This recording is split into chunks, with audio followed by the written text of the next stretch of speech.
Roland Hulme, welcome back to Suit Up the Podcast. Oh, thank you very much for having me. It is an absolute pleasure to see you again, looking resplendent at 7 a.m. in the morning, your time. Thank you. Yes, coffee does wonders. And Roland, I have to say, you look amazing and very adventure themed today, which very on point. Fantastic. There we go. Yes. Okay, so I was updating my website to add in this is the advanced praise for one man's treasure. And I used the picture of you with your adventure hat on as like the headshot of advanced praise by Roland Hume. It's funny. I have always worn these hats ever since I was a kid. And a friend of mine who I went to school with, on since I was 13, she wrote a book, and there's a character based on me who wears a Stetson. And then I was like, oh, I need to get a new one. So I got my new adventure hat. So I Hmm. left one in India. Of course, like one does. You leave one in India. Well, I always think wherever you go, sometimes it's nice to leave a part of yourself there. So I was in India, I went to Delhi, I went to Calcutta, I was in Mumbai, and in Mumbai there was just this guy who worked at the hotel who was so nice to me. He loved my hat because he loved cowboy movies. And of course, he was talking about cowboy movies from the 60s and 70s, I guess, that they were only just, I don't know, because cowboy movies aren't maybe massive in India. And so Hmm. at the end of it, I was like, you know what? I love this hat. I've gone all the way around the world in this hat. You should have this hat. And then I hadn't bought another one until now. Wow. It's kind of like that scene in Last Crusade where you just put the hat on top of the other dude. Yeah, I mean, maybe that's it. It's like, isn't it funny? You and I, especially, I think that's why we get on so well, is a lot of our life has been directed by perhaps the adventures of a certain archaeologist. Which, ironically enough, Westerns is how we start today. So we're talking Romancing the Stone, which Yes. uh, I was amazed when I was looking up trivia on this film. I didn't realize the screenplay was actually written prior to Raiders of the Lost Ark. 1979, right? By Diane Thomas. Yeah. I was just shocked because it definitely feels like one of those, oh, Raiders of the Lost Ark is big. We're going to make a new adventure movie. And it's a fun movie. There's one particular thing that the moment I started watching it, I was like, wait, no. The beginning of the movie. First and foremost, can I say I completely forgot how the movie started? I've seen this movie like once before, but then I'm sitting there, I'm watching it with my fiance, and all of a sudden there's a Western. She's like, what movie do we put on? I'm like, oh, that's Yeah. right.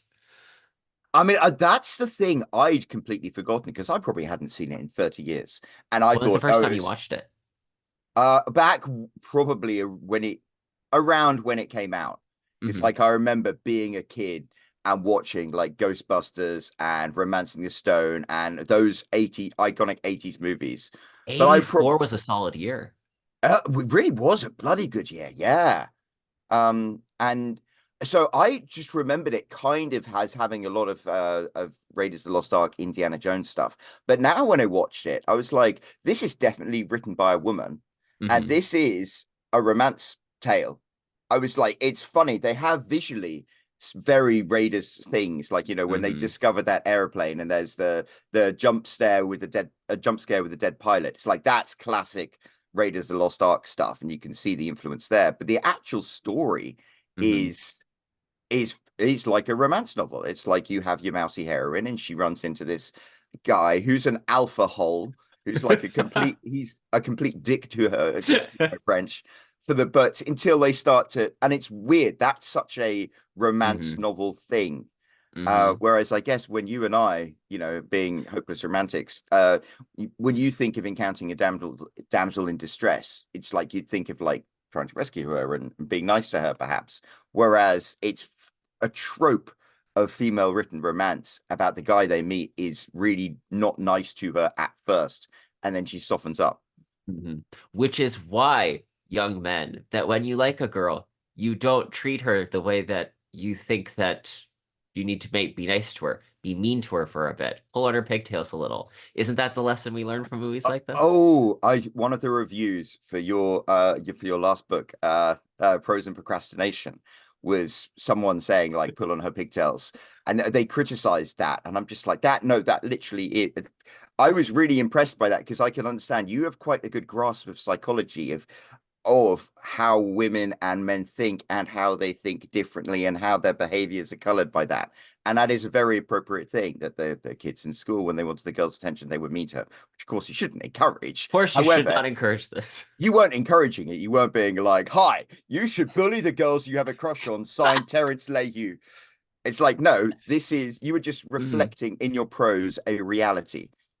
There's And so a stand-up comedian that's like the difference between how boys show affection versus girls is that girls, they're nice, etc. Boys, it's like, I've got this rock.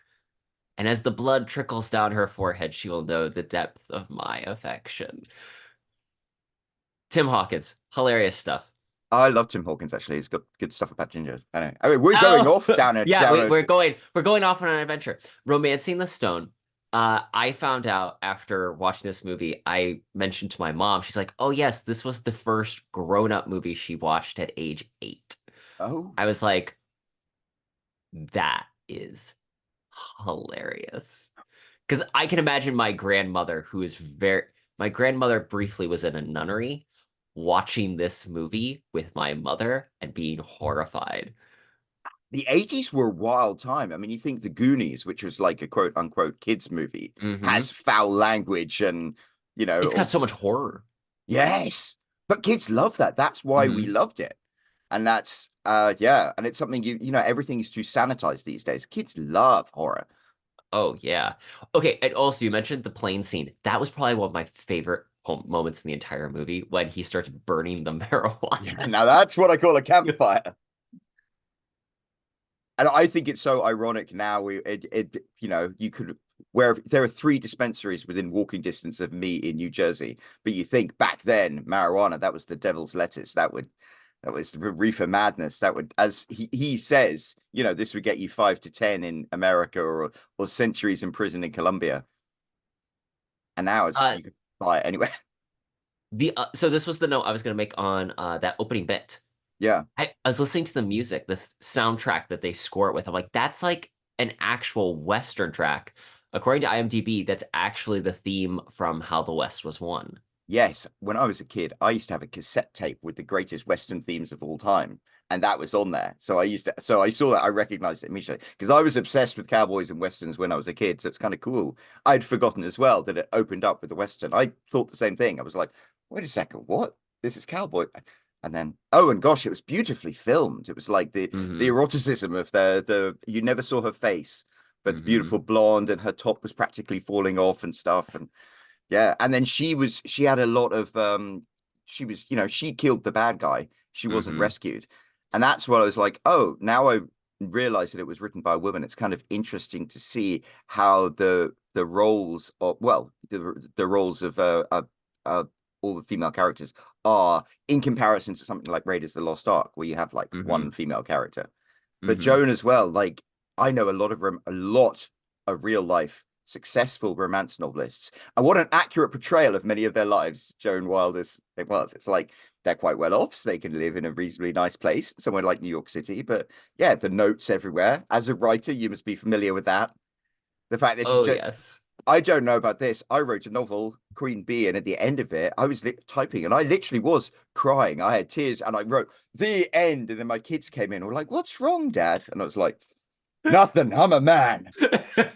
I just wrote the most manliest romance novel of all time. But yeah, you could tell that it was written by someone who wrote. Hmm.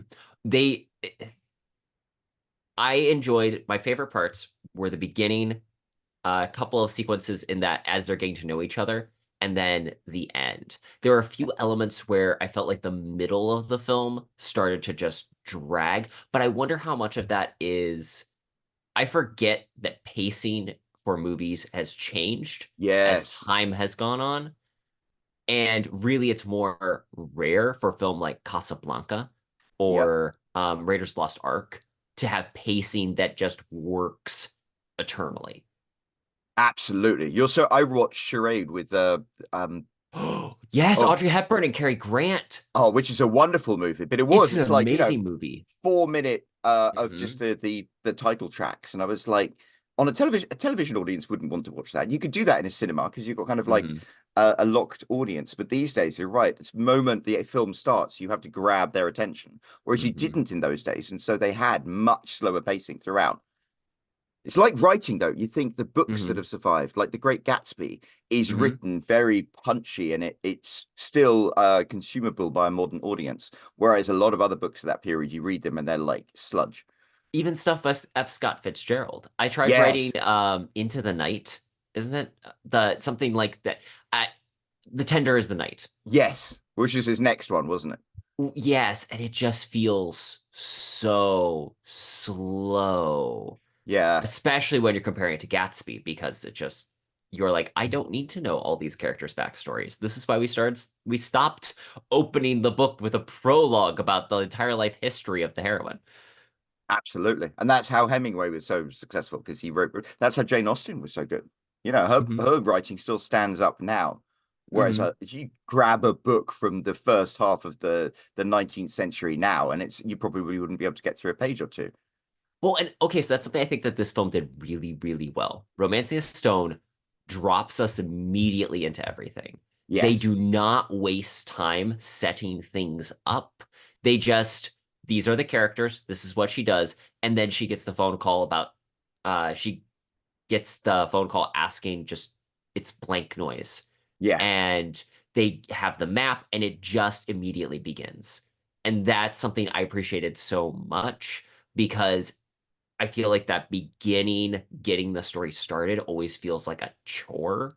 In Yes. this case, they just immediately crank the engines. They left a lot of questions, but I didn't mind there being questions. That made me more interested in the story actually beginning. And they managed to get a lot of exposition over just that scene where Gloria and Uh-huh. Joan are like sitting looking at all the men. They managed to get in the fact, Which oh, also so funny. Like that was yes, that was such a great scene. I don't know, and isn't that looking at the different guys and you think whether they would be considered attractive these days? But during that scene, which was an entertaining scene in itself, they managed to communicate that, oh, Joan has a sister. She lives in Colombia. She was married, but her husband got hacked up into small pieces. Joan is quite nonplussed about this, which I can understand. She's a writer. She's got other things to think about. Her sister's problems are her own. And then, She's trying to figure out if she can use it in a book. yeah. But they get that all in there and it seems seamless and it's great. And then, she gets in the plane and you see one shot of the plane going up and then she's in the airport. You don't need to faff around. Hmm. What was the biggest thing that stood out to you in this rewatch compared to when you've seen it previously? It's very contemporary. I mean, it's funny to Hmm. think that people think of it as like Raiders of the Lost Ark. And I think some people might watch it now, and it is because it's kind of archaic and 80s. But at the time, it was very contemporary, and it's got a very contemporary soundtrack as well. And some of the, he, Alan Silvestri did the yes, soundtrack, and what? apparently he was He's a, hired to do a temp originally. I And mean, Robert Zemeckis was like, "This is Zemeckis. amazing." Zemeckis is a director, Sylvester, and they make a Yes. great team, don't they? Because the soundtrack to Back to the Future is why it's so Hmm. iconic. And then Diane Thomas, sadly, she died in a car accident, I think, a year or so later. Yes. But in '79, and for a film made in 1984, you could count the number of female screenwriters on like one hand. Hmm. So that was remarkable that, I have to admit, I was like, oh, that's actually something notable about it in the '80s. Hmm. The 80s of it all was both surprising and jarring to me. One of my Yeah. favorite things that I saw in the movie was when she asks him to basically, because of course he's a Michael Douglas's character is a cad and he's not going to just help her out of the goodness of his heart. He wants money. Yeah. And he's like, he says something along the lines of, "You couldn't pay me to do it." And then she's like, "Well, what if I did?" And he's like, "No." She's like, $50, not enough. $100, not enough. And then she says 200 and he stops as he's Yeah. walking away. And they negotiate down, and $375 in traveler's checks is what they agree to. I'm sitting there watching the movie. I'm like, wonder what that actually is today's day and age, because that was that sweet, sweet 1980s money. Yeah. Roland, any guesses? No, I don't. Also, that great line, I'm not cheap, but I can be bought. Yes. Okay, I love that line. Can we put that on a t-shirt? Oh, yeah. I need new mugs, new merch for the Suit Up podcast. Oh, that's it. We'll have to do that one. That's a good one. Anyway, $375 in the 1980s. I honestly don't know because that wouldn't buy you a dinner out in Manhattan these days. So The buying power, according to the inflation calculator I found, was $1,134 and something odd cents. that would make sense, you know, if there Yeah. were, I would probably help a woman in impractical shoes across a jungle for $1,000. Okay, biggest thing, the first moment my fiance is like, this is ridiculous, was with the shoes Yeah. when he's like, don't you have anything else? And he takes her heels and cuts off the end of the heel. She's like, that doesn't turn them into flats. I'm like, no, no, no. Movie magic can do anything. Because then she's wearing flats in the next scene. Yeah, that would be very uncomfortable flats, wouldn't they? Yeah. And isn't that again, I think most women these days are more practical than that. Hmm. I I'm think, actually really surprised that that has been a change since the 80s. yeah. I mean, that was one of the Jurassic World or something. That was one of the Hmm. things that I thought was just ridiculous. I was literally, I hated that movie on so many levels, but part of it was like she's outrunning a T-Rex in high heels. It's like it's 2019 or whatever. It's like she's every woman has a pair of Crocs in their handbag for emergencies. Well, and this was the other interesting part about watching Romancing the Stone is have you seen Lost City with Sandra Bullock and Channing Tatum? Yes, I have actually enjoyed that. Yes, fun movie. We should do that one too some point. Yeah. But there's interesting amount of parallels in that film to this one, just with the setup of the premise. She's a romance author that gets swept up in an adventure. But weirdly enough, I feel like this one is more believable Oh, definitely. in every way, shape, and form. And it is the fundamental star of the story is accident. Yeah. It is the wrong person getting the right thing. Which is part of the story. I mean, just think it like North by Northwest. Boom. Hmm. Because of Yep. an accident. The man in one red shoe. There we go. Boom. Accident. So many movies. You need that accident to kick it all off. But it was very believable. It wasn't conceited. There wasn't like a coincidence that did that. I mean, it all kind of made narrative sense. Zola put her on the wrong bus so he could get her Hmm. alone, and that's how she ended up there. And yeah, they met. But it did make it. None of it really tested your suspension of disbelief. Hmm. I enjoyed Michael Douglas so much in this Yeah. movie just because I forgot, Michael Douglas has that movie star charisma where you're just like, oh, that's right. There's a reason you were a star. Yeah. Is you have this presence, even though he's playing like a very sleazy cad, he's just kind of charming in a Yeah. swarmy way, which again, very much like romance novel plot elements that work well. Also, I have to give him props. The man somehow continues to have machismo as he's wearing this like linen white pantsuit. Like it was a trip. Yeah, where he wears the leather waistcoat with no sleeves, and I'm just like, that was the 80s. There we go. That wouldn't fly today. People would be like, "What are you wearing?" But he was a good-looking chap as well. It's like you forget because you think of him as like old now, Kirk Douglas's son, but like better looking. He had the square jawline that we both share. Yes. Yeah, Another fun fact that I saw in this plot, apparently the original idea had been to have Sylvester Stallone I heard that in that too. role, which very different portrayal if that had been it. Can you even imagine? I'm not cheap, but it can be bought. That's what I call a campfire. I can't imagine like yeah, Sylvester Stallone pretending to be stoned in a crashed airplane. That just doesn't gel. Okay, other thing from that scene that I noticed, I have started ridiculously trying to pay attention to when they have a drink. Yeah. If they show us the label on the bottle, because I'm like, well, what is it? What It was is it? Jose Cuervo, wasn't it? They don't never show you the label. Ah, there was a bit where you see the underside, and I'm pretty sure it's Jose Cuervo Gold Tequila. Because I thought it was going to be Jack Daniels. No, Johnny Mm-hmm. Walker, because it had a Mm-hmm. kind of a square bottle. And it looked too gold for that, and I wasn't quite sure. But there was one scene where you'd see Okay. underneath. I have to send you a screenshot, but I'm like 80% sure it's Jose Cuervo Tequila. And it's interesting because Joan says, "Oh, this is my sister's favorite thing." And then she drinks That's it and she has right. that like wretches at it. And I was, but whiskey might, if you're not a whiskey drinker, that might be bad. We saw her Drambuie, was it? Or no, Hmm. it was Grand Marnier. In the first scene, she has all of those little miniature bottles of alcohol. She picks up a vodka and she puts it down, and she picks up the Grand Marnier and she puts it in a wine glass, and then she drinks it, and she doesn't have that reaction. So I'm like, what would make her have the reaction? Tequila. Tequila wasn't that big in the 80s. That was like exotic. Mm. The 80s of it all, the hair.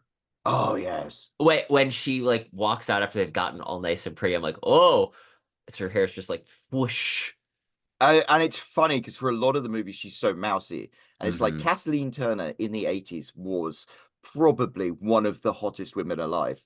I mean, just absolutely beautiful. The figure, the face, the voice, that smoky voice. And then he managed to turn her mousy. But you're right, there was that. And then it was full on 80s glam. It's like, yeah, that just turns you back to a little boy again, where you're like, oh, yes, I'm heterosexual. That moment, Roland discovers there's more to life than books. Yeah. Yeah, I mean, she was a total smokester, and she was so great in this. She's such a great Hmm. actress. She has Oh, range. yes. I think that that's one of the hard roles to play is you have to be like Princess Diaries is the Yeah. one because that was my childhood, like one of those Keystone movies where incredibly attractive woman plays the mousy, not Yes, I'm not pretty role and then glams up. and they did that Really, believably, didn't they? I've seen the pictures where her hair's all frizzy and stuff. it's amazing what a hairdo does, Yes, I mean, Anne really, at the end of the Hathaway day. is stunningly beautiful. But Kathleen Turner does the same thing in this movie. She does Yeah. such a great job at the beginning. You fully buy into her world is instantly believable. And actually, I remember seeing this quote.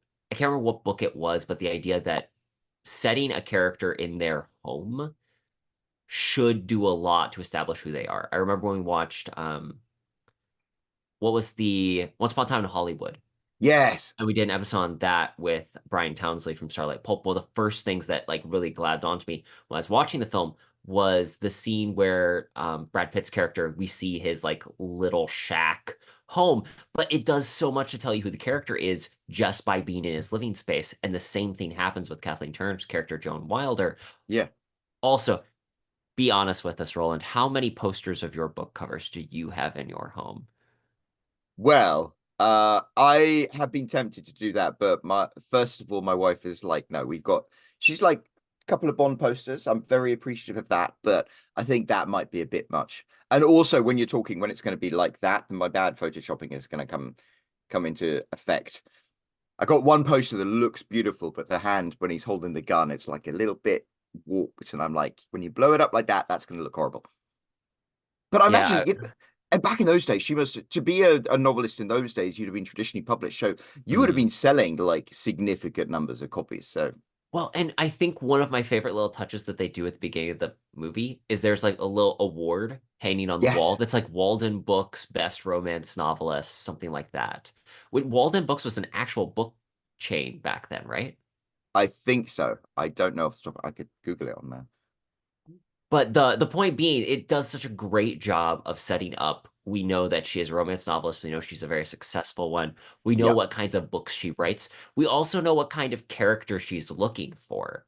And I think that again, that sets up the film so perfectly to what everything happens subsequently. She gets dragged into the adventure.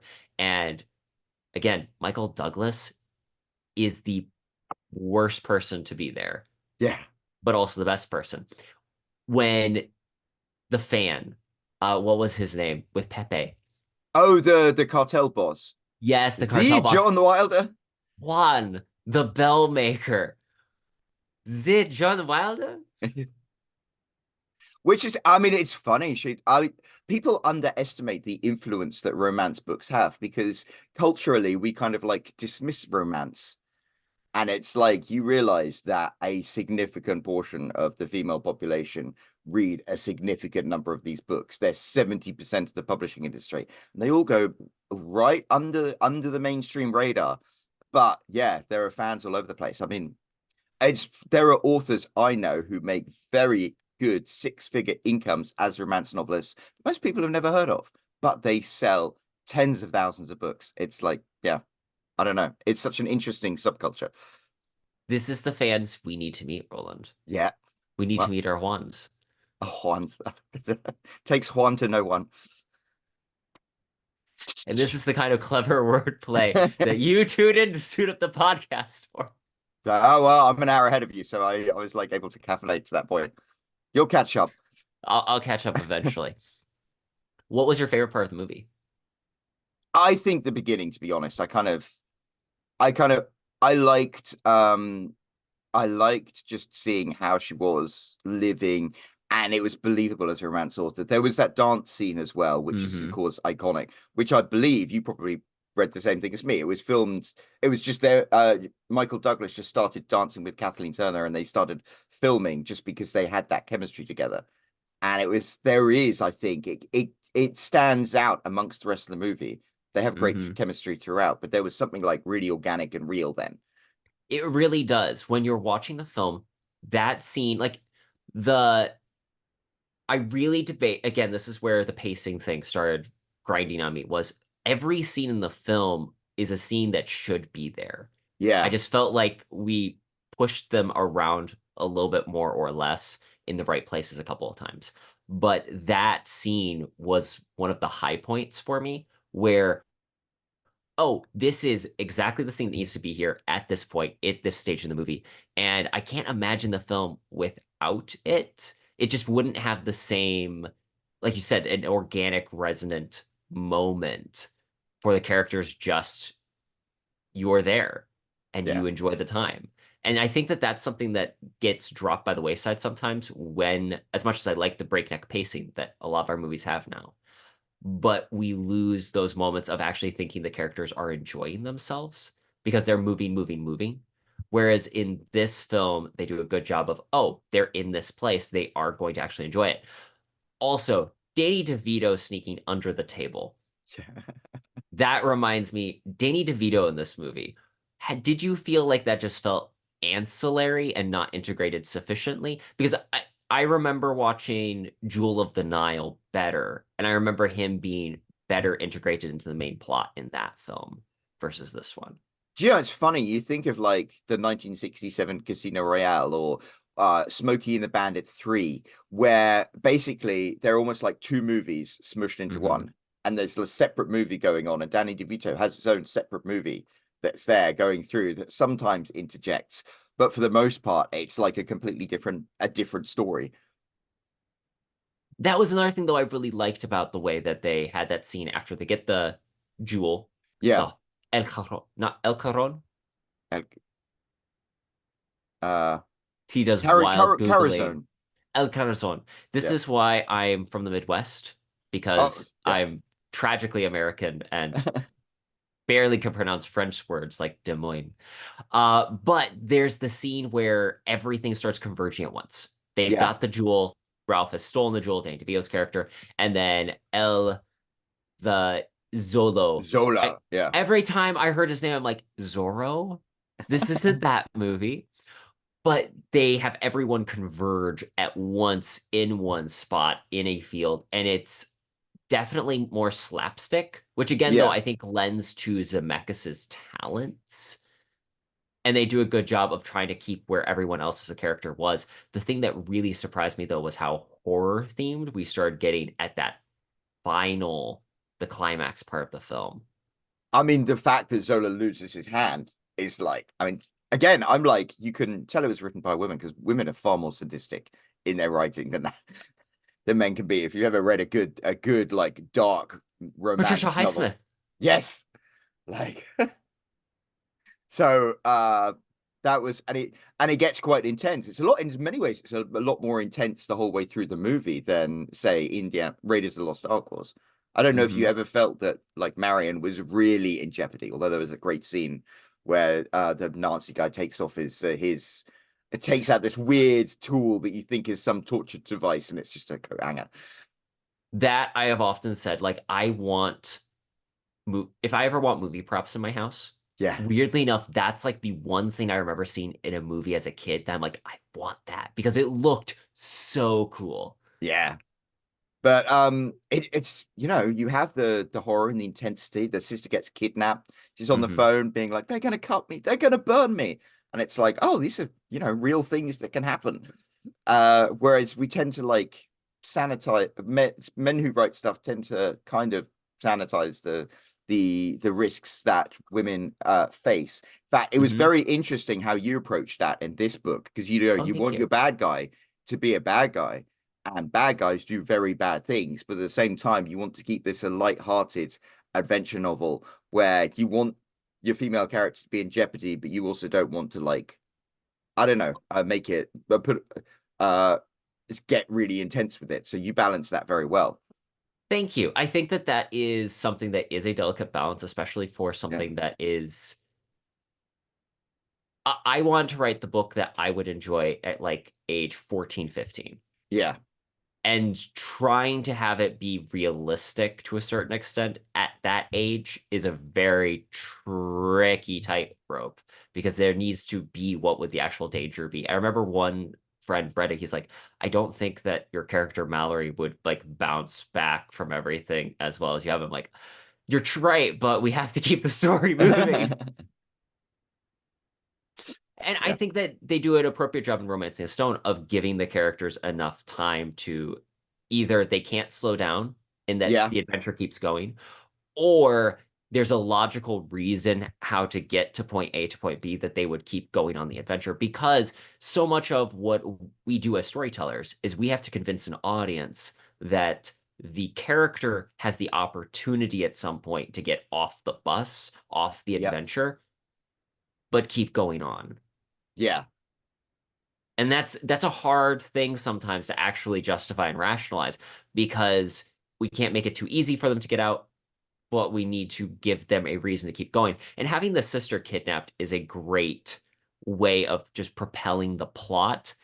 It does feel she does occasionally feel a little nonplussed by, oh, we're in this random spot, and I guess my sister will be fine if we eventually get to Yes. her.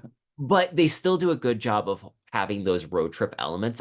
The scene on the bridge Yes. was amazing because what isn't the line something like, that's not a bridge, that's pre-Columbian art. Yeah. And I was thinking watching that scene because it is genuinely nerve-wracking when you're watching it. And I Hmm. think that's something these days in our like Fast and Furious movies and stuff like that have kind of desensitized us to movies in which doing something like that, would be absolutely terrifying in real life, and they managed to portray it as terrifying. Well, it's the level of consequences that you have as an Yeah, expectation in the film. And I think that is part of what, towards the end of the movie, as much as I like the horror elements that we start getting towards the end, it does start to feel a little departure in tone yeah, because the film does a good job being very grounded for a lot of it. I then we get to the climax, which also we just point out this very much does mirror like a good romance novel in the way that the end of the film is constructing this beautiful set piece yeah. of the castle. And all of the characters coming together at that Hmm. point. I mean, a good, a good, any good story, but especially I think romance novels, you do have the interconnected threads, and they tighten up right at the end. And there's even in a romance novel, you traditionally have the forced period of separation, which you did very well in Prose and Procrastination, I might Thank you. add. And that's what happens. She goes back to New York. She doesn't see him again, and then he appears in his yacht. And it's like that's such a trope of the romance novel that is in this film, which is again why it's completely different to Raiders of the Lost Ark, which was an adventure story. Also, I love the fact that at the end he shows up with the cowboy boots, with the alligator skin Yes. boots. Yeah. And you know this is the 80s because he is wearing a trench coat that goes down to like his legs, Yep. leather jacket to his knees, and he is like wearing jeans and he's looking all awesome and ha, yes, I've got the boat. And he's got a classic, very practical boating outfit. He heavy crocodile skin cowboy boots, ankle length black leather jacket, the jeans. Yeah, that's going to be great when you get caught in a nor'wester. The film does an amazing job of being exactly what it is for the era it is in. Yeah. Other thing, in the climax when he's climbing up the rock wall I will admit this was something where I was like, I feel like of the little set design, I would buy this more because I love that concept where so she's on the top of like the turret tower thing and she's fighting off Zola and he's going needs to rescue her, but going to the stairs is too far away. So he needs to scale the wall. I think I would have bought it more if I could have seen like more handholds. Although according to IMDb, like Michael Douglas is excited to show off his rock wall climbing skills because apparently he's been doing this for years. These are those moments I'm like, is IMDb right or is this someone just trying to like create fake trivia? That I never even thought about that. It's funny because I mean, we live in 2024. You and I have both been rock climbing on those rock walls and stuff. They're everywhere now. And you realize that no, I'll take the stairs actually. You're probably going to be much quicker than that. Yes, but it does do a good job of holding that level of tension Yes. because it's something that you know can be done. It's just can it be done soon enough? Yes. And that's what I enjoy about older movies and the older James Bond movies as well. Is like James Bond does stuff or the heroes do stuff. You're like, I could probably do that. It would not be unrealistic for me to do that. Whereas Mhm. these days, Fast and Furious, where they go to space in a Pontiac Fiero, you're like, okay, this is fun. We've escaped reality in every way, shape, or form. Yes. Remember when these movies were about racing cars and smuggling DVD players? Pontiac Fiero in space. I love them. But yeah, I mean, like, you know, we're fairly athletic chaps. We could probably do certain things. We could probably get away with a lot of the stuff in the movies. And I think I appreciated that groundedness that you say. It does kind of get hmm lost at the end, but hmm But again, I think that to a certain extent, that's what a movie's supposed to do. It's yeah, building to that climax. Like the losing the hand for the bad guy, it's very well written in just yeah. that, yes, of course, it's as he grabs the stone, his hand gets eaten by the crocodile. Also, Chekhov's crocodiles is what I was thinking from the Yes. beginning of the movie because they introduce that location and the crocodiles at the Ralph and beginning. I are there, and Ira's like throwing the hmm meat to the crocodiles and talking about that striped one. It's like you're right. Yeah, that's good writing. Well, not only that, but they also do a great job with rather than introduce a new place, they Yep. start out with that scene, with that set piece, with that location earlier in the story, which I think helps because the film is as sprawling as it is through just spaceless jungle. Like Yep. we understand degree of direction because there's a map and because they can't get to Cartagena. Well, now this allows them to have an actual spot so that the audience feels anchored and grounded and knows what it is instead of trying to catch up with this new location. And also a good story, if you follow the story circle or Joseph Campbell's thing, the hero returns to where he started, changed by his experiences and therefore Yes. able to deal with the situation. Joan, of course, has been on this adventure. She Uh-huh. goes back to pretty much the same place that she started and boom, is able to deal with it in a way that she wouldn't have done if she hadn't have learned and grown.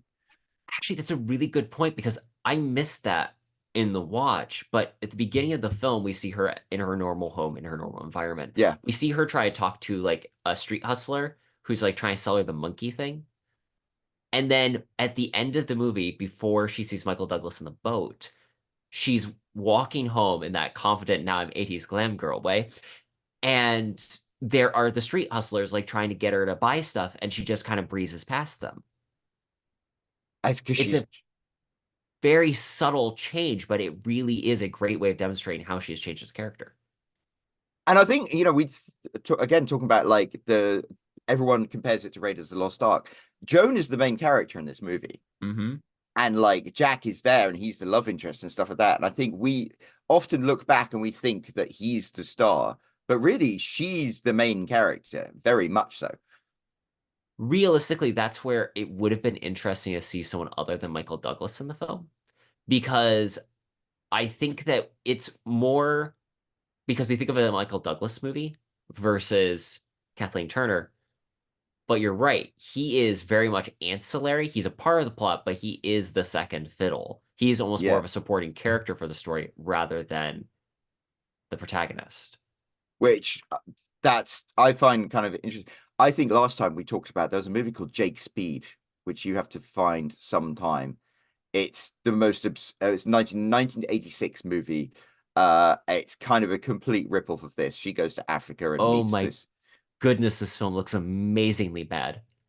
Oh yeah, it is. And it's like he's a character from a series of novels in real life, but I kind of find it interesting that the whole conceit of Romancing the Stone is she is there in her apartment at the beginning and she looks at that poster for Jesse, and of course he's a silhouette, but the Hmm. silhouette is Michael Douglas. And then Oh, yes. I mean it's I don't know, it's not exactly, but you see it could be Yeah. Michael Douglas. Well, and actually, that's an interesting version too of when we see her version of the story. Yeah. Like we see the Western part at the beginning. The girl is very much more like indistinguishable Yeah. than Jesse. Jesse actually has more like you see his face more as a character, and therefore him as a person more than the romantic lead in the story. Which is funny because I find one of the things, James Bond, there was from Peter Brooker from Taylor's with Love. He had this wonderful Hmm. way of saying it. When we read a James Bond book, we decant ourselves into James Bond. He's almost like an empty vessel. And then we get to enjoy the adventure through his eyes. And then with a good romance novel, generally the female character is just blank enough that you can imprint yourself on it and see the adventure through her. And yeah, it's almost like normally the female character is more like the observer and a male Hmm. character goes through these. He's the interesting part because you want to be able to place yourself in the within the eyes of the female character, which I found Prose and Procrastination was so interesting because you had these very rigid positions that you're meant to have or roles in a romance novel, but you swap them. Hmm. So in some, yeah, it was I found it very interesting that the story was really about her rather than him. And she went through the character development. And I think one of the reasons why you got that review that was like, oh, you can tell it's written by a man. It's like, well, yeah, because your female character made a mistake and she faced consequences for that mistake.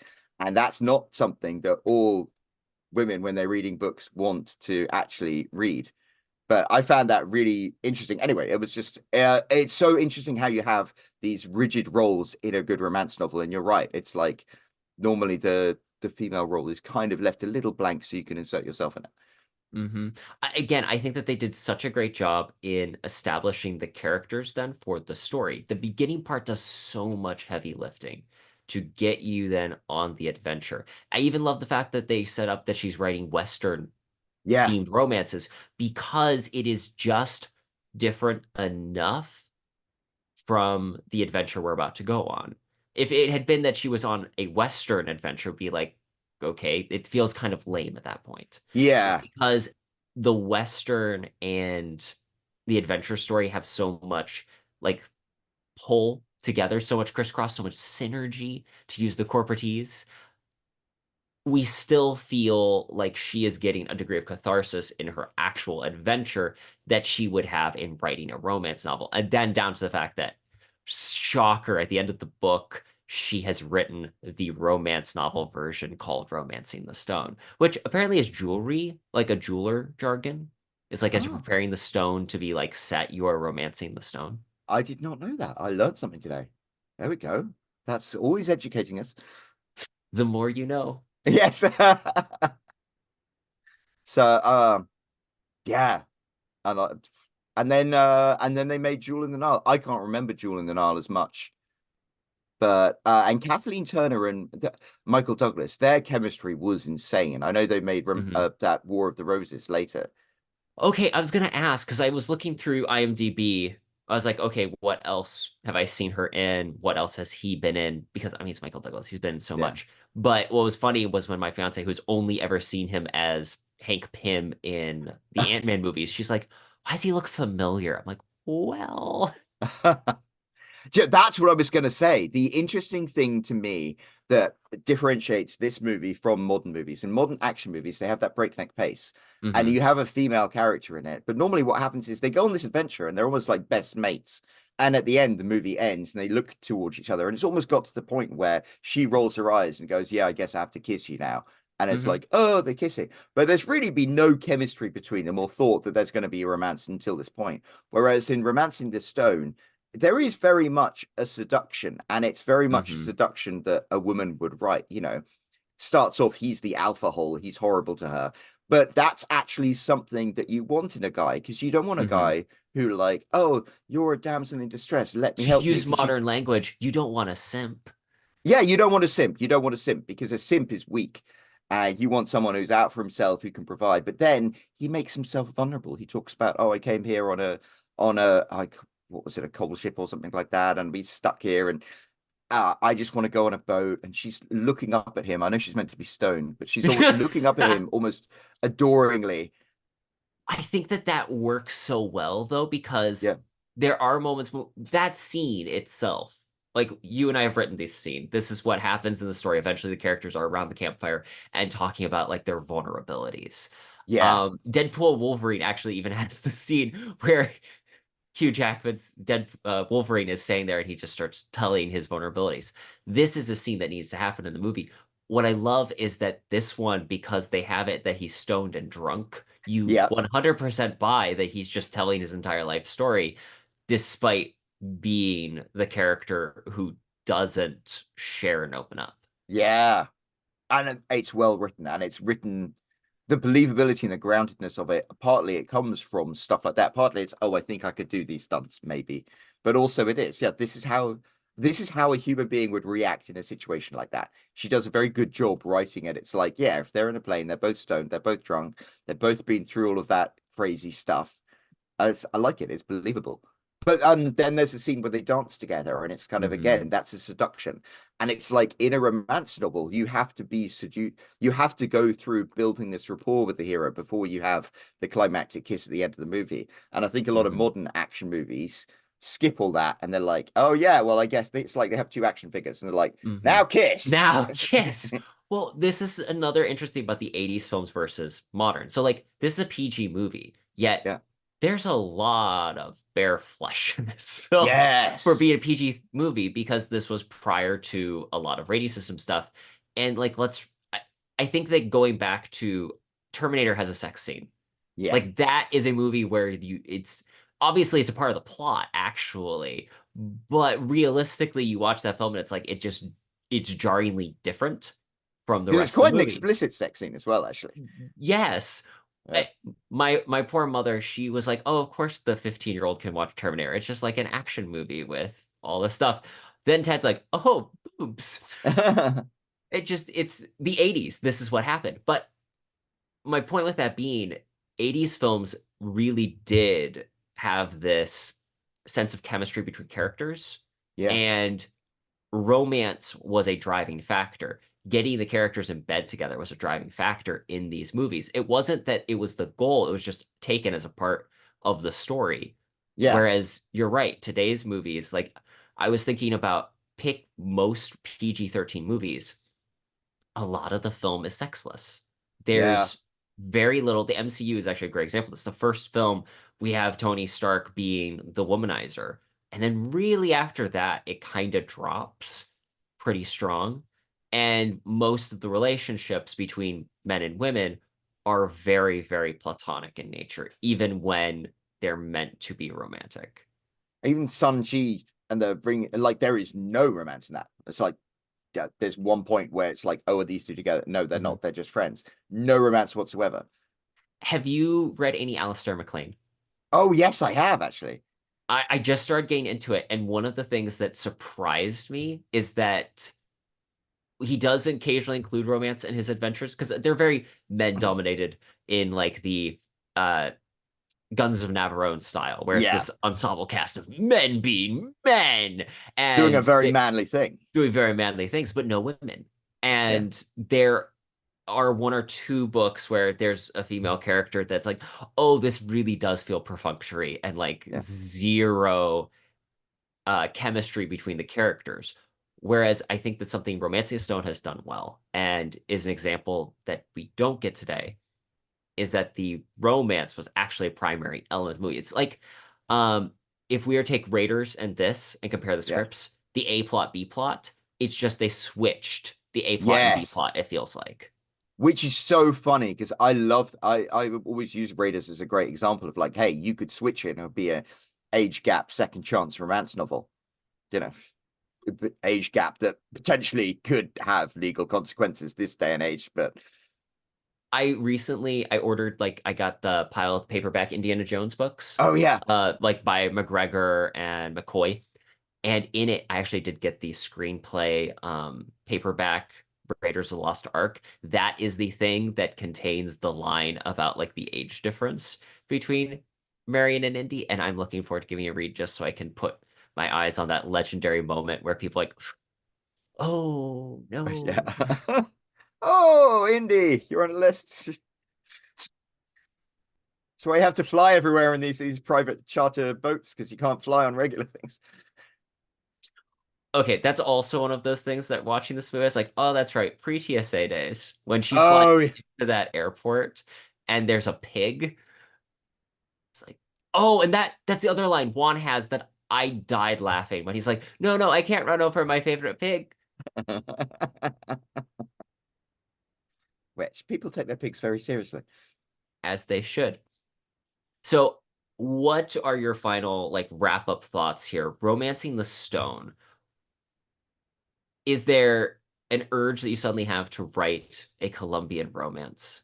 Well, it's funny. My best-selling novel, the one that really started my career, was one called "Sold to the Cartel," and it was about an American girl who, just a regular American girl. She was getting married to a regular American guy. He takes her across the border to Mexico, and then he's like, "Hey, listen, you got a photographic memory. I actually am an accountant for the cartel. You saw my stuff, so I'm going to sell you to this drug boss." And then of course the drug boss has a heart of gold. But it's like my first novel that I really found success and also really enjoyed writing was almost exactly that. American girl thrust into the South America and goes up against a really nasty guy, except he's got a heart of gold underneath it all. So I feel in some ways that maybe I've written my Romance in the Stone, but I think I'd need to go and explore South America a bit before I felt that I should write another one. Well, make sure you have your adventure hat. That way you Yes. can like plop it on top. And if you find someone that's desperate need of that, you can bequeath upon them the cap of adventure. It's me leaving hats all over the place. Roland, thank you so much for joining us on the show today. Where can people go to learn more about you and your work? And just tell us, what have you got going on right now? Well, right now I write romance novels under a pen name, which I might as well say Simone Scarlett MMA. Which is such My a great name, by the way. Well, it started off as Simon Scarlett, and then everyone's like, no, it's female writers do better in romance. So I changed it to Simone Scarlett. But I actually have some very, very spicy spy novels with a hero called Simon Scarlett. So anyway, but I at the moment I'm focused less on my next novel and more on I'm moving my book sales away from Amazon and into direct sales, Ooh. which is so far it's being a very interesting, working out quite well for me.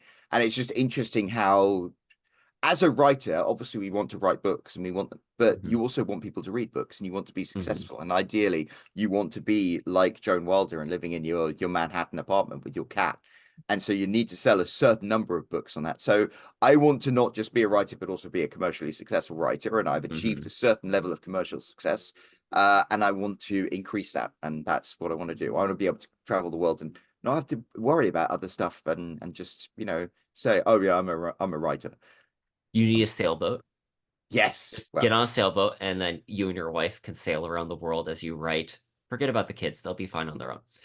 I was going to say no. I would before a deadly accident within like a week probably if that happened. Like, oh no, he fell overboard. I wonder how that happened. So I unfortunately had weights tied to his ankles at the time, and he was wearing cowboy boots and an ankle length leather trench coat and jeans. The Traditional rest, sailing outfit. traditional sailing out. Roland, that's amazing. Where can people go more about you and your work? Just type in Roland Hume and I pop up all I'm everywhere. I always turn up like a bad penny. So yeah. Fantastic, and we'll link everything in the show notes. Thanks again for coming on the show. Thank you so much, Terence. It's a pleasure. Always.